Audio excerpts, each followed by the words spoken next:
자, 그 다음에 마지막 S급 보도록 하겠습니다. 이게 실제로 22년도에 출제가 되었습니다. 자, 문제 해결 과정에 대해서 제가 거듭 이야기 드리는 것들이죠. 사실 힘듭니다.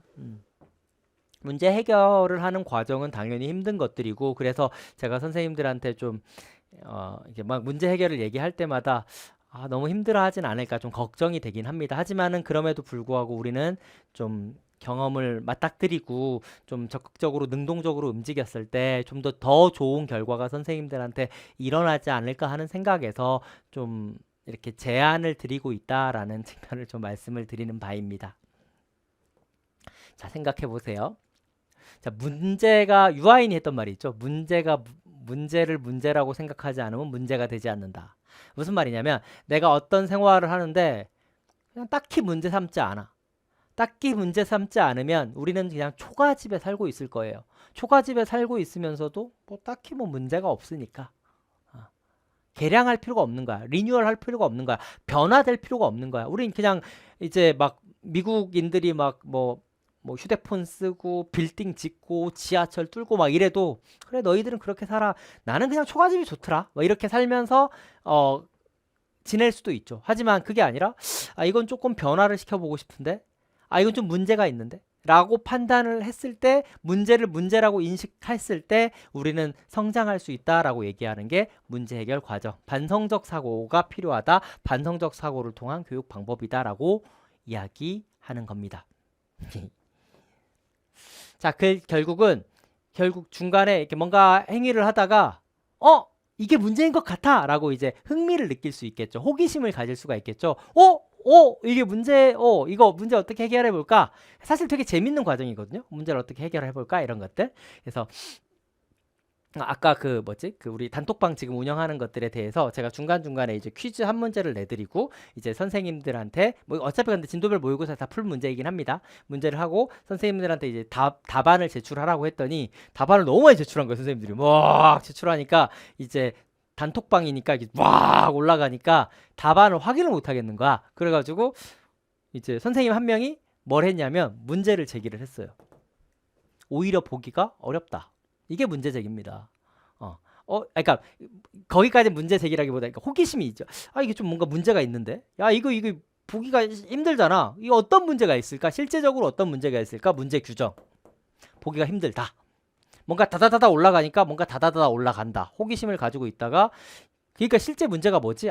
내가 이것들을 직접적으로 확인하는 게 어렵다라고 문제를 규정한 거예요. 그죠? 단톡방에서 막 너무 많은 사람들이 글을 올리니까 원글을 파악을 할 수가 없잖아. 그러니까 이제 실제적인 문제를 찾았어요.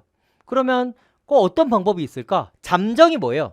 일시적인 그냥 임시적인 방법들을 막 내놓는 거예요. 내놓고 이거 하면 될까? 저거 하면 될까? 해놓고 와 그거 하면 진짜 되겠다 라고 하면서 문제를 해결하게 되죠. 이것도 문제를 해결했죠. 뭐 이게 해가지고 뭐 공지로 올린 다음에 밑에다가 답을 적으면 더 좋지 않을까 해서 해결하기도 했습니다. 자, 요거에 대한 구체적인 예시를 한번 보도록 하겠습니다.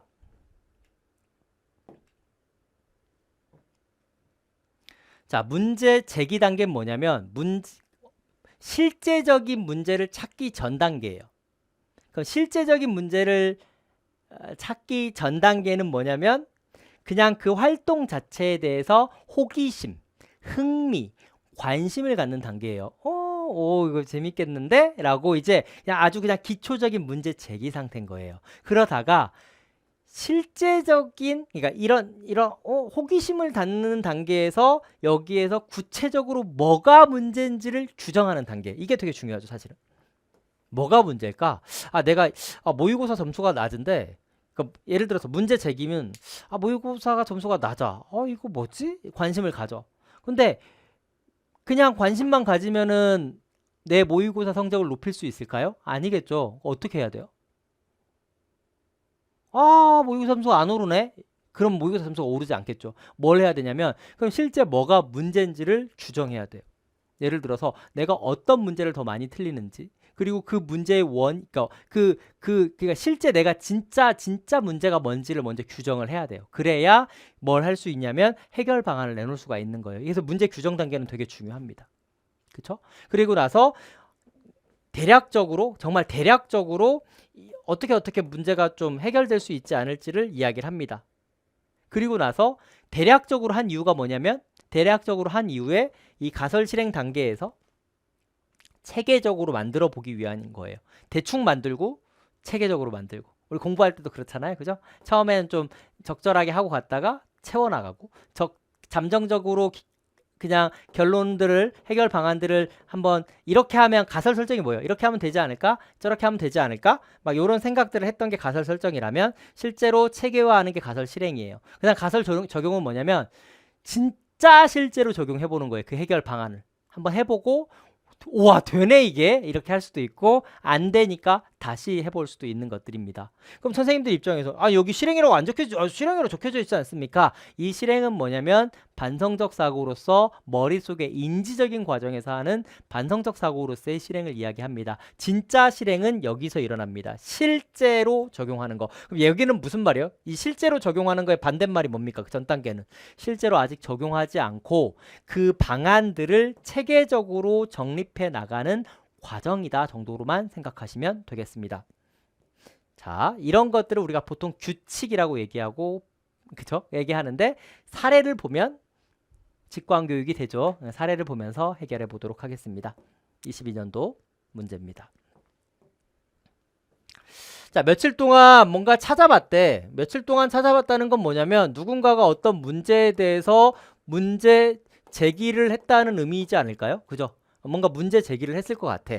문제 제기를 했고 그리고 나서 뭔가 이제 문제를 딱 규정을 지었어요. 문제를 딱 규정을 지어서 어떻게 얘기했냐면 선생님 동물들의 집이 왜 많이 없어지는지를 알아요. 지구가 뜨거워져서 그래요. 그래서 딱 문제점을 이야기를 했어요. 문제점을 딱 이야기해서 실제적인 문제를 찾았다. 문제 규정 단계. 물론 이제 시험 문제에 뭐 문제 제기 단계까지 안 나왔기 때문에 뭐 이거 둘 다라고 묶어 들어갈 수도 있겠지만 좀 더 세밀하게 얘기하자면 문제 제기가 이전 단계에 있었을 것이고 실제적인 문제를 이야기한 게 문제 규정 단계다라고 이야기할 수가 있겠습니다. 자, 깔끔하게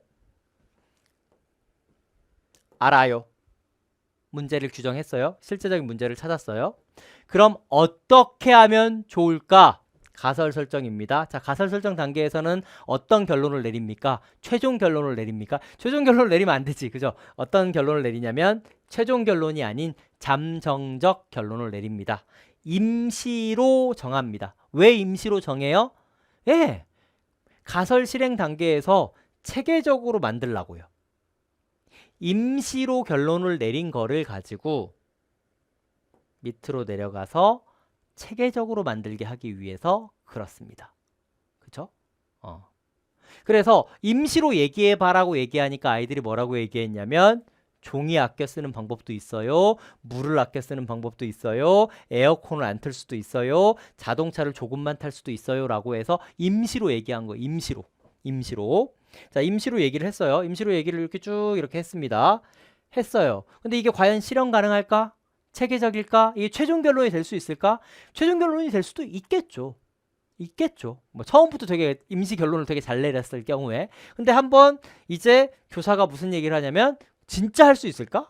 이야기한 것 중에서 무엇을 할 수 있을까? 자, 해결 방안을 대충 얘기했잖아요. 임시적으로 얘기를 했기 때문에 이번에는 체계적으로 정립해 나가는 단계들을 거치게 됩니다. 에어컨! 안 돼. 에어컨 켜야 돼. 무슨 소리야? 에어컨을 어떻게 꺼? 안 돼. 자, 에어컨 안 돼. 에어컨 안 돼. 자, 자동차 타지 말아요. 무슨 소리야? 야, 자동차 안 돼. 자동차 안 돼. 야, 물은 아껴 쓸 수도 있어요. 근데 여기에 대해서 언급을 안 했어요. 그리고 나서 마지막에 종이를 조금만 써요라고 얘기하니까 야, 이건 할 수 있겠다.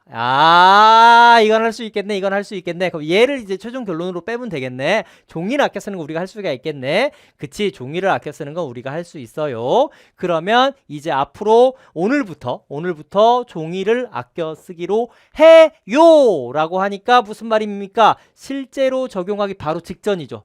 그러니까 이 B단계가 뭐냐라고 물어보니까 아직 실제 적용을 안 해본 단계죠. 실제 적용 바로 전 단계가 뭡니까? 가설 실행 단계입니다. 그죠? 체계적으로 정립해 나가는 그런 단계다라고 하는 것들이죠. 그래서 문제가 뭐라고 나왔냐면 이 B단계가 뭐냐 해서 가설 실행 단계다. 그리고 거기에 대해서 뭐 상황에 비추어서 설명을 해봐라 라고 하니까 뭔가 체계적으로 정립해 나가는 과정 속에서 뭐 쉽게 할 수 있는 방법들을 생각해 보게 하였다 등으로 쓸 수가 있는 여러 가지 것들로 열려 있는 문제다. 앞에 있는 요것만 이 가설 실행의 단계에 대한 얘기들만 잘 들어가 있으면 정답 처리가 되겠다. 자, 그 다음에 실제 해봤을 거 아니에요. 가설 적용 및 검증 단계를 해봤으니까 이제 해본 것들에 대해서 발문을 쓰는 문제가 출제가 되었고 굉장히 어려운 문제로 출제가 된 거다. 이렇게 어려운 문제도 있다. 하지만 계속 반복적으로 우리가 기출문제를 풀다 보면 쉬워진다. 처음만 어렵습니다. 처음부터 쉬우면 어떡합니까? 그죠? 처음부터 쉬우면 어떡합니까? 이게 그래도 7급 시험인데 처음부터 너무 쉬우면 어떡합니까? 예? 그죠? 처음에 어려울 수 있어요. 자, 하지만 차근차근 하고 가면 쉽습니다. 그리고 이게 이 문제 해결 과정이 책마다 다 다르거든요. 전공서마다 다 달라가지고 실제 시험 문제 나왔을 때 굉장히 많이 틀렸을 거예요. 왜냐면 전공서가 되게 달라서 제가 이거 쓰는데 15일 걸렸어요. 이 한 장을 쓰는데. 그래서 제가 서점에 가가지고 이걸 읽었어요. 뒤에 민주주의와 교육 제2장 이따만큼 두꺼운 것들을 보고 정금자 교수님, 김병희 교수님 책을 다 봐서 정립을 했고 그 다음에 제가 그 철학 스터디 했었던 그 듀이로 박사 논문 쓰신 교수님이 계시거든요. 백석 대학교에. 그래가지고 그 사상에 되게 조예가 깊으신 듀이를 정말 사랑하시는 교수님이 계시거든요. 그래서 교수님의 자문을 얻어가지고 이게 정말 적절한 단계다라는 것들을 제가 듣고 나서 이 책을 쓴 거예요. 하지만 진짜 막 이렇게 나온 책도 있고 저렇게 나온 책도 있고 진짜 많아요. 잘못된 책이 진짜 많은데 이 단계가 진짜 맞는 단계다 라는 것을 알려드리는 바입니다. 그리고 실제로 딱 이거대로 나왔죠. 보통 다른 책들 보면 다 여기에서 실제로 실행을 한다라고 나와 있는데 이게 실제로 실행하는 단계가 아닌 거예요. 그러니까 문제가 나왔을 때도 실제 실용하기 전 단계에서 끝난 거잖아요. 전 단계에서. 그래서 문제가 제기되었고 문제가 실제적인 문제를 규정하였고 그리고 잠정적으로 임시적으로 결론을 내리고 그리고 최종 결론을 내리기 위해서 체계적으로 정립을 했고 체계적으로 정립해서 최종 결론이 나오니까 그것들을 실제로 적용해 봤고 약간 요런 단계로 보시면은 나중에 볼 때는 되게 쉬워질 겁니다. 계속 반복하시면 쉬워져요.